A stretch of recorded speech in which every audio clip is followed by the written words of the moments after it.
पियवा सिवान से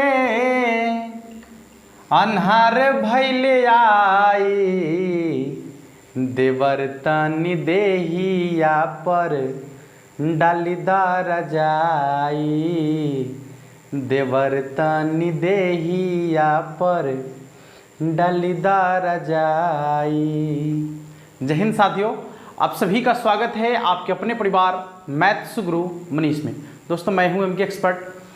इससे पहले तो अलग अलग लोगों का हमने गाना गुनगुनाया है, ऐसे तो मैं कोई गायक हूं नहीं, लेकिन अब एक अलग टाइप का हम शुरू करने वाले हैं कि वैसे गायकों का गाना हम आप लोग के बीच गुनगुनाएंगे जिन लोगों का गाना लोग सुनने मतलब लोगों को जो है लोगों का कान जो है सुनने के लिए तरस चुका है।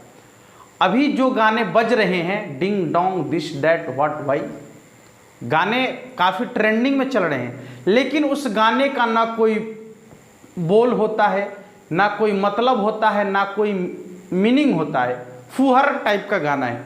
लेकिन इन लोगों ने जो गाया है उनके हर एक पंक्ति में हर एक शब्द में जान है और हर एक शब्द आपके लिए प्रेरणा है।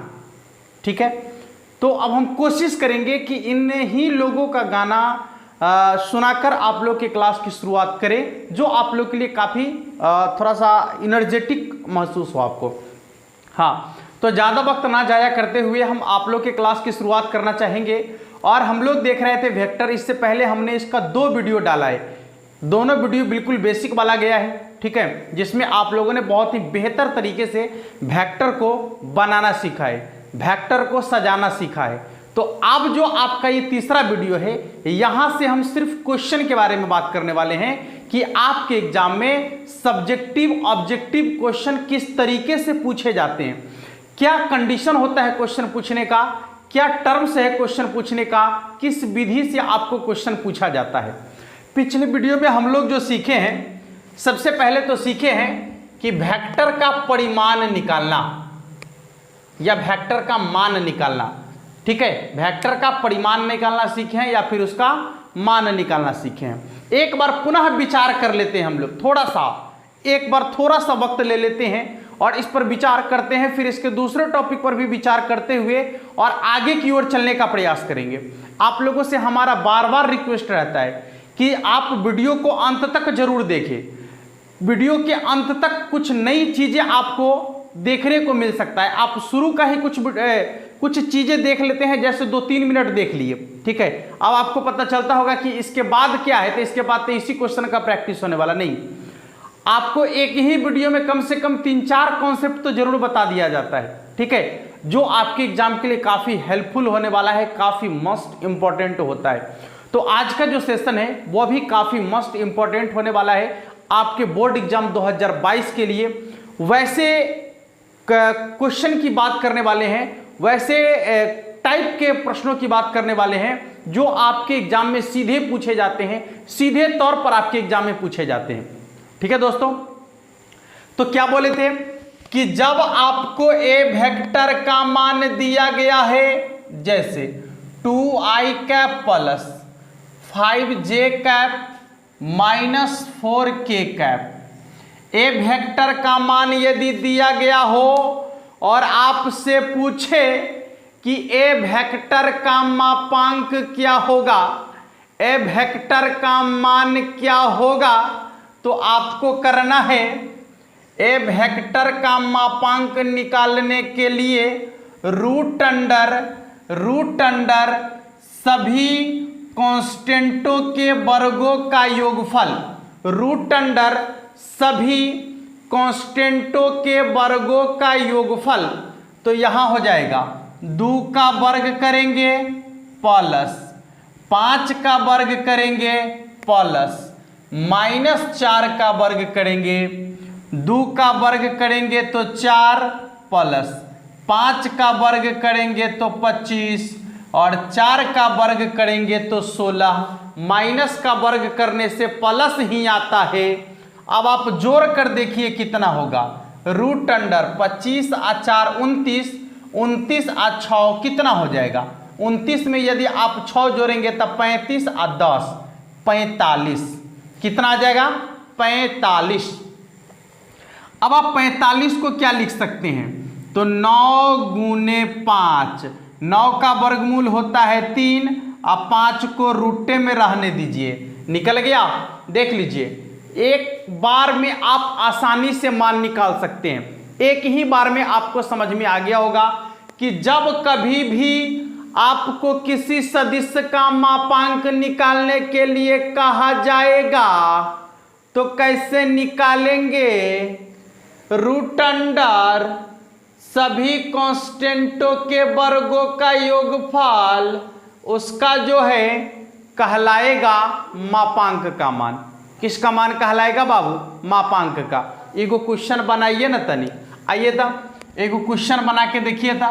मान लीजिए कि बी वेक्टर बराबर आपको दिया गया है 7i cap minus 3j cap अब +4k कैप है रे बाबू, +4k कैप। सवाल आपसे पूछता है कि दिए गए सदिश का मापांक क्या होगा, दिए गए सदिश का मापांक क्या होगा। एक बार सभी लोग जोर लगाइए, एक बार सभी लोग दम दिखाइए, दिखाइए कि आपके बाहुबल में कितनी ताकत है, आपके ब्रेन में कितना पावर है, आपने कितना सीखा है, क्या आपकी क्षमता है, क्या आपका पावर है। जल्दी से पावर दिखा दीजिए, आंसर बनाकर कमेंट बॉक्स में टाइप कर दीजिए, धर धर धर धर धर धर धर टाइप कर दीजिए, मजा आ जाएगा। ठीक है, बहुत ही सिंपल है। पूछे कि बी वेक्टर का मापांक क्या होगा, तो बी वेक्टर का मापांक के लिए रूट अंडर सभी कांस्टेंटों के वर्गों का योगफल, सभी कांस्टेंटों के वर्गों का योगफल। तो यहां है पहले 7, 7 का स्क्वायर माइनस 3 प्लस के बाद -3 का स्क्वायर प्लस 4 का स्क्वायर।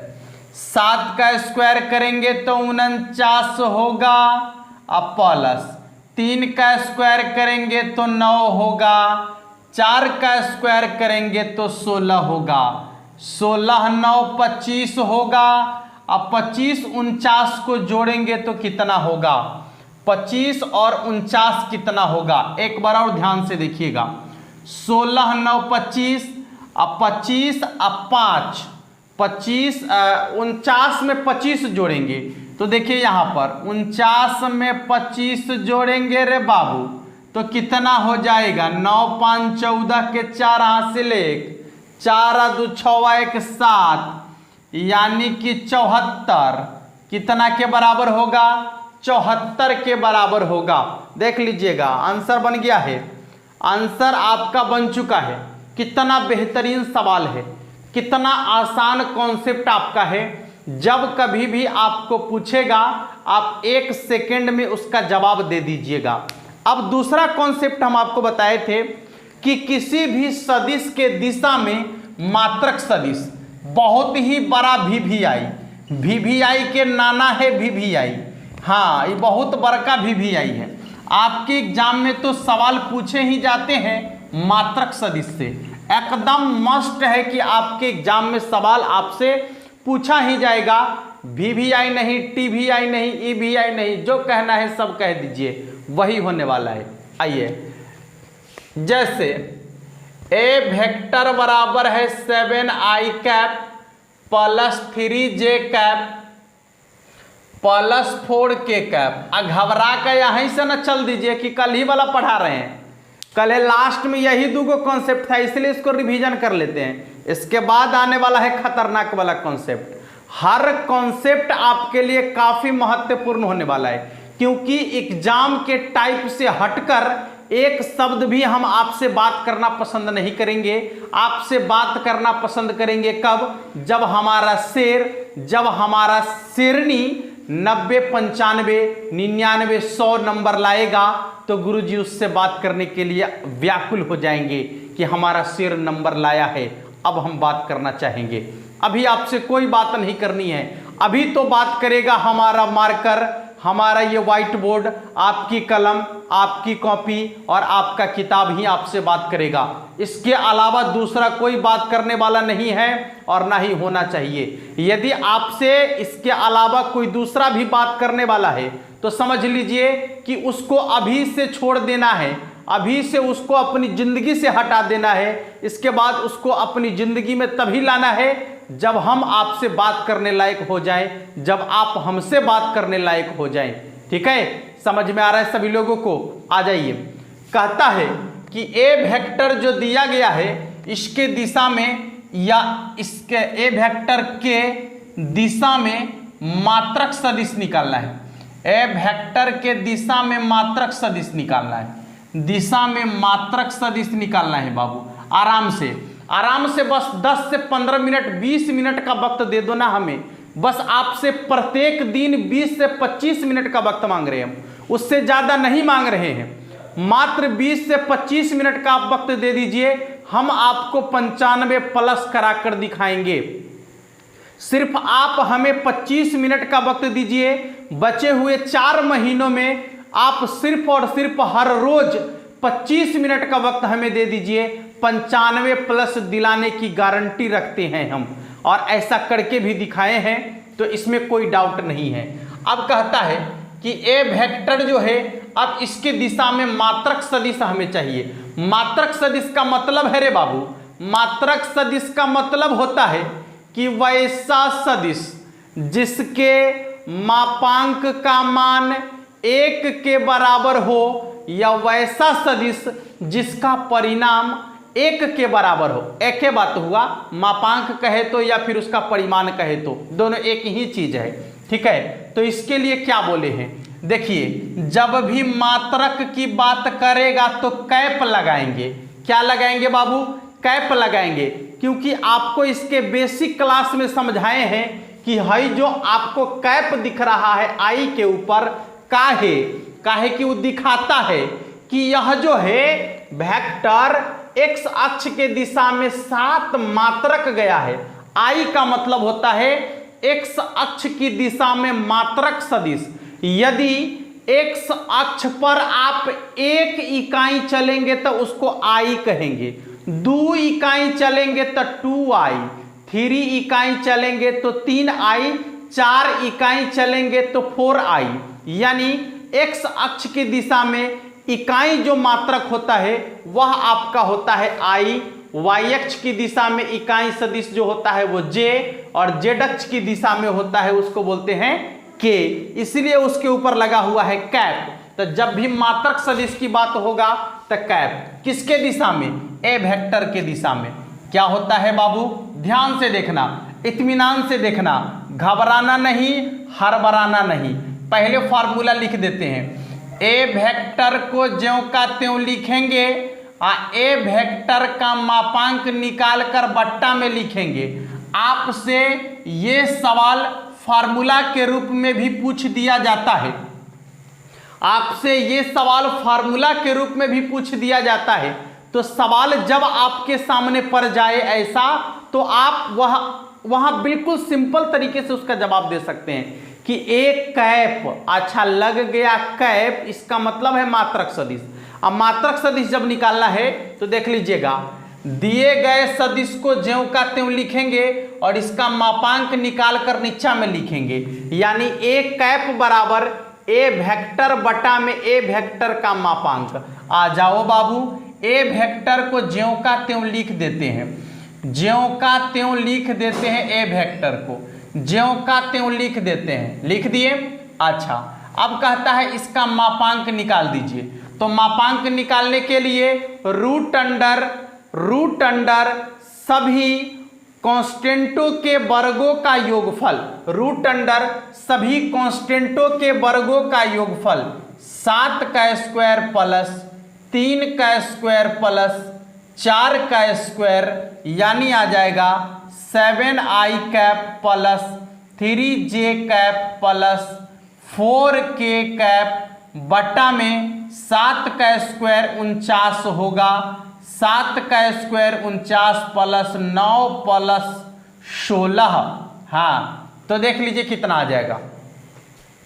यहाँ हो गया 49 और 9, तो 49 और 9 हो जाएगा आपका 58, 6 64 और 10 74, यानी हो जाएगा आपका 7i cap plus 3j cap plus 4k cap, अब बट्टा में आ जाएगा √74, बट्टा में कितना आ जाएगा बाबू √74।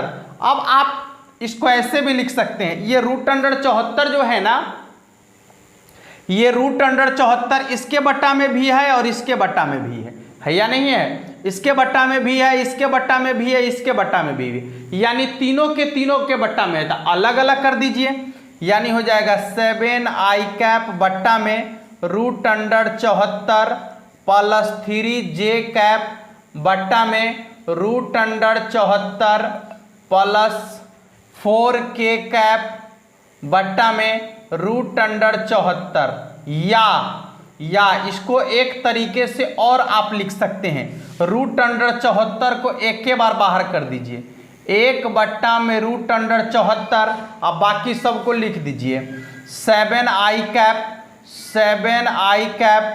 Plus 3j cap plus 4k cap.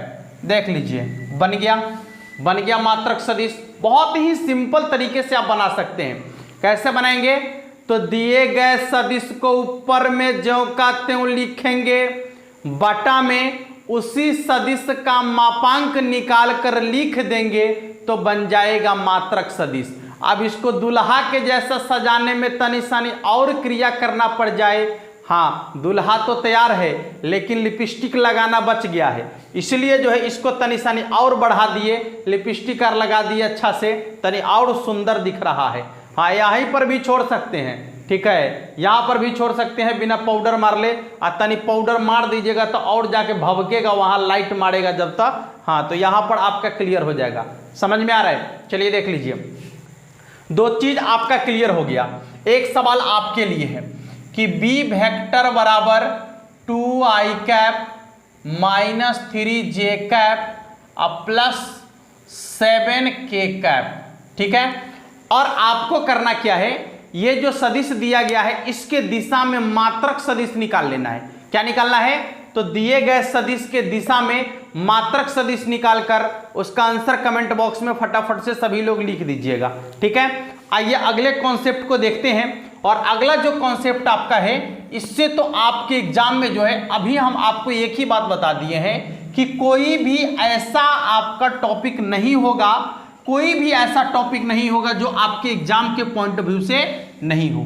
सबका सब टॉपिक आपके सीधे एग्जाम के पॉइंट ऑफ व्यू से है, यानी एग्जाम ही एग्जाम है, समझ लीजिए। यहीं से सवाल पूछे जाएंगे आपके एग्जाम में, इसी तरीके के सवाल पूछे जाएंगे आपके एग्जाम में।